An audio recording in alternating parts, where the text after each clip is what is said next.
Joining us on the line first is Larry Elder, longtime friend. He's host of the talk show, The Larry Elder Show, author of the best-selling book, The 10 Things You Can't Say in America. His latest documentary, Uncle Tom, explores what it's like to be a minority within a minority, a black conservative. Larry, good to talk to you, sir. Good to talk to you too, Ben. Thank you so much for having me. I appreciate it. You bet. So watching all of these protests move forward, I've been saying over and over, it feels like most Americans agree on a few basic things. Police brutality is bad, racism is bad, and rioting and looting are bad. And yet somehow we are now fighting over the basic idea that rioting and looting might be okay, that actually police brutality is inherently racism, and that racism is not only widespread in police departments across the United States, but that America at root is a racist country that must be punished for its sins. That's what the kneeling seems like. How do you interpret the protests? Well, I interpret it the same way you do. I mean, it's outrageous. Look, the idea that the police are out to get black people is simply not borne out by the facts. If that were the case, maybe I'd be down there with them picketing as well. It's just not true. It's been studied many times. There's a Harvard economist named Roland Fryer, and he found out that the police not only were not using deadly force disproportionately against black people, but that the police were more hesitant, more reluctant to pull the trigger on a black person than a white person. He happened to be black. He said it was the most surprising finding of his career because intuitively he just knew that all these stories about Freddie Gray and Eric Gardner suggested that there was a deep-seated problem, and he found that it wasn't the case. There is another study that was done, published in a publication put out by the National Academy of Sciences, where they looked at every police shooting in 2015, 2016, could not find any kind of pattern of abuse of force against black people. And furthermore, only 9 black people were killed unarmed by the police, shot and killed last year. There were 19 whites who were unarmed who were shot and killed by the police last year. Most people can't name an unarmed white person who was killed, but we can always name unarmed black people because the media runs with them. In comes Van Jones, in comes CNN, in comes MSNBC, because it advanced their narrative that racism remains a major problem in America. When in fact, if you look at homicides, about half of the homicide victims in this country, Ben, are black, and almost all of these homicide victims were killed by other black people. The idea that cops are mowing down black people, or even white people are mowing down black people, is simply not borne out by the facts. Virtually all the black people who are killed in this country are killed by other black people. Of the interracial black-white homicides, and there are some, last year there were about 750, 500 whites were killed by blacks, 250 blacks were killed by whites. So whites at over 60% of the population were killing fewer blacks than blacks were at 13% of the population killing whites. And a young black kid is around 8 times more likely to be a homicide victim than a young white kid. In fact, the top preventable cause of death for young whites is accidents, like car accidents. The top cause of death, whether preventable or otherwise, for young blacks is homicide, almost always at the hands of another black person. And regarding the cops, according to the CDC, in the last 45, 55 years, police killings of blacks have declined 75%, while police shootings of whites have flatlined. So it is simply not true. Finally, it's not like this thing is not surveyed. Every 2 or 3 years, the government does something called the Police Public Contact Survey, and they ask 60,000 Americans, did you have contact with the police last year? If the answer is yes, tell me about your contact. How were you treated? What was said? They can't find any pattern at all of abuse against black people. It is not true. And just being not true would be neither here nor there. The left believes a lot of stupid things.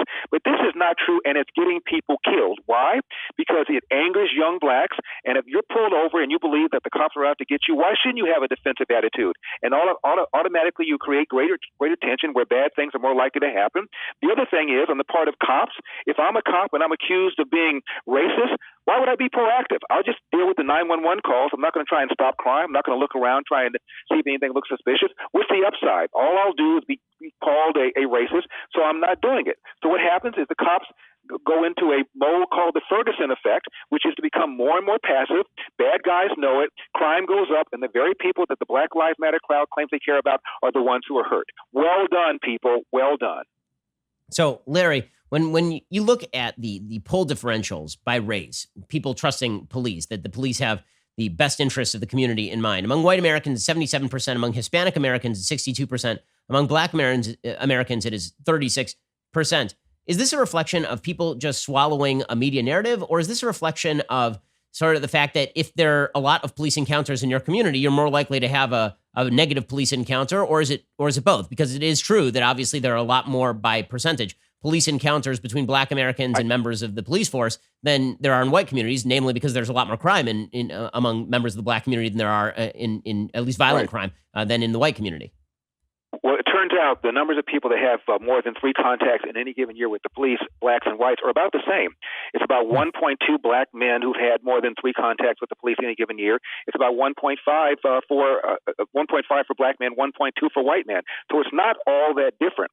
No, I think what drives the narrative, Ben, is the news. I remember a few years ago there was a poll in the LA Times where blacks were asked, "How do you feel about your local police?"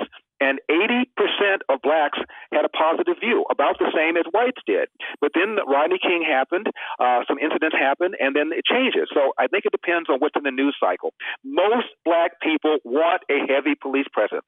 I have a friend who's the captain of the California National Guard. And during the second Rodney King trial, in case it went sideways, they deployed the National Guard in the inner city to make sure that there wouldn't be any violence.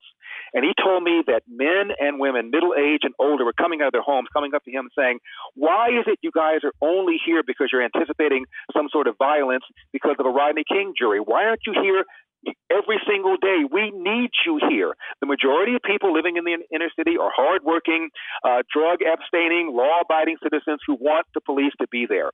So the loudmouths, the "we shall overcome," the "no justice, no peace" types represent a numerical minority. Also, it's been studied what happens to communities when you riot and you trash the property values.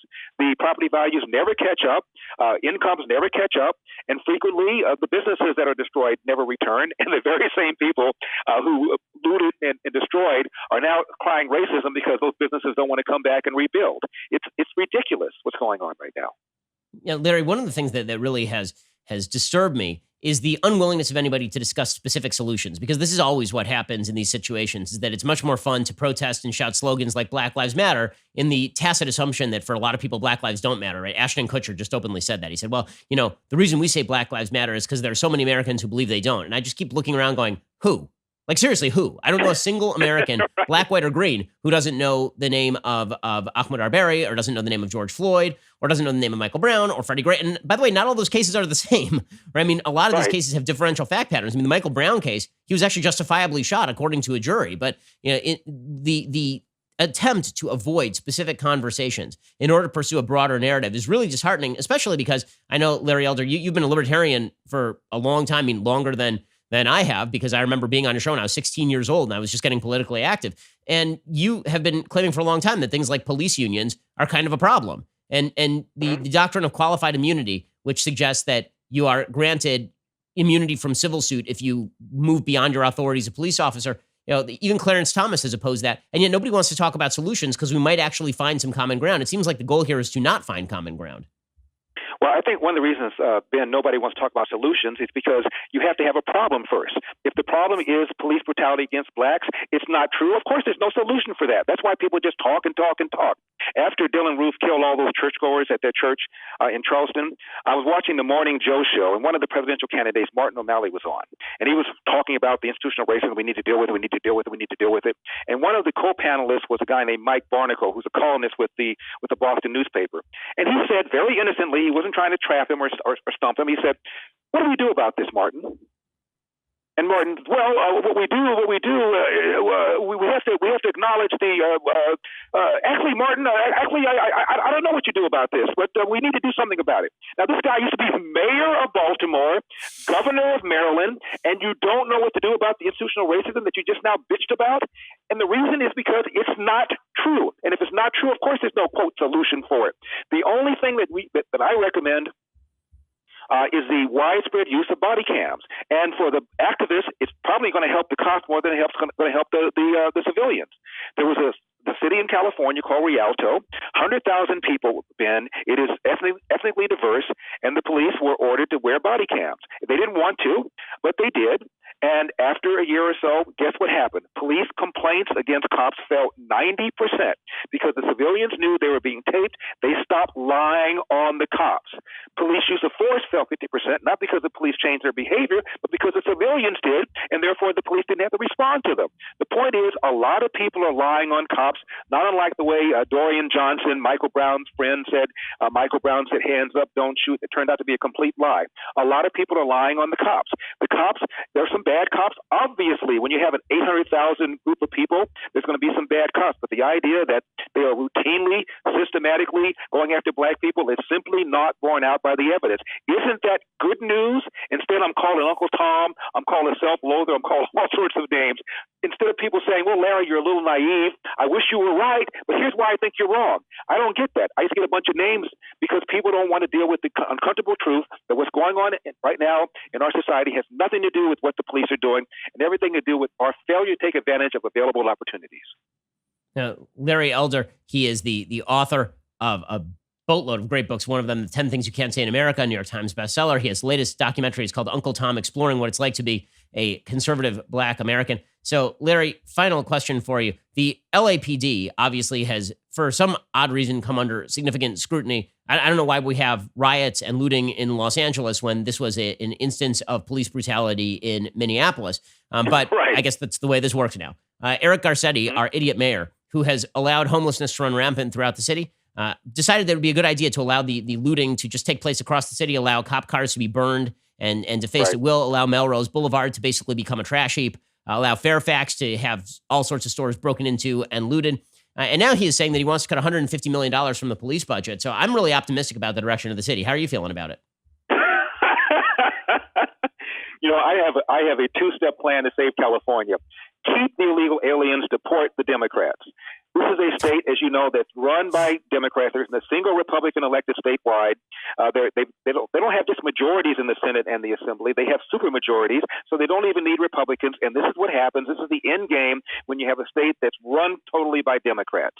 The budget is out of control. Homelessness is out of control. The price of a home is probably 50% higher than it would be but for the regulations, according to Lee Ohanian from UCLA.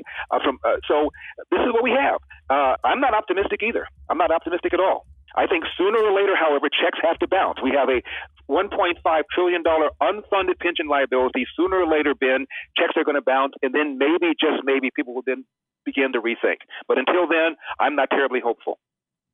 Now, Larry Elder, again, check out his show, The Larry Elder Show, and he's author of the book 10 Things You Can't Say in America, among other great books. His latest documentary is called Uncle Tom. Larry, thanks for your time. Great to talk to you, dude. And Ben, you are one magnificent man. I don't know if people realize what a Renaissance person you are. A musician, a writer. You've written plays. I saw you playing the violin. Incredible. Plus, you're brilliant. I mean, Ben, you're the only person who speaks faster than I do. I'm impressed. I appreciate it, Larry. Go check out his documentary, Uncle Tom, and check out his show as well. Larry is an American institution. I hope you enjoyed that clip from The Ben Shapiro Show. If you did, go ahead and hit the subscribe button so you stay up to date on all of our future content.